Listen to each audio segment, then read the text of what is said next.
sang itu juga. Iya, supaya mereka, ya pokoknya dia catat dulu baru dia cari sendiri tuh.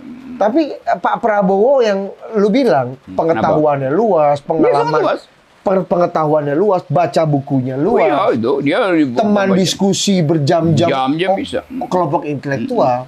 Kenapa kok beliau taste-nya pakai T bukan pakai P? exactly dalam memilih personalia? Ini kan dia tahu ini personalia yang akan mewujudkan state craft yang dia bayangkan. Iya, ship-nya itu berubah jadi shit karena pikiran para teknokrat ini adalah cari untung di dalam kedudukan mereka sebagai menteri.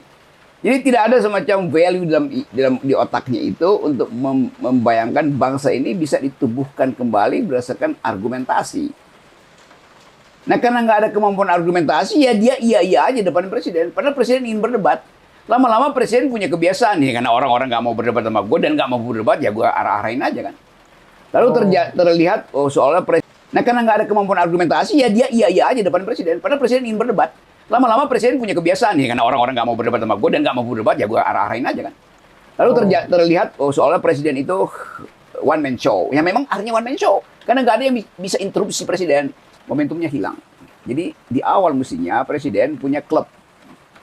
Bukan grup, tapi klub diskusi itu. Bicara semua hal. Di awal-awal kan lu lakukan bertahun-tahun sama dia. Iya, tapi kemudian presiden terlibat dalam upaya untuk segera memamerkan prestasi-prestasi awal dari kabinetnya. Karena itu mulai semua kebijakan yang sifatnya populis harus dipamerkan. MBG itu populis, sekolah rakyat populis, koperasi populis, apalagi itu, food estate populis. Itu. Tapi yang populis itu akhirnya menjadi ambisi politik presiden. Nggak ada soal. Kalau ambisi itu tidak dihalangi oleh APBN. Nah, sekarang ambisi politik, batas dari ambisi politik adalah APBN. Oke. Itu masalahnya tuh. Ruang fiskalnya.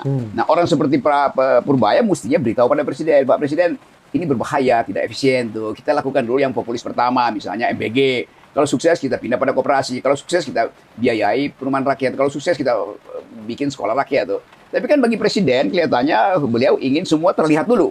Soal mitigasi belakangan tuh. Nah, yang bahayanya kita nggak tahu cara mitigasi kalau anggarannya hilang, habis.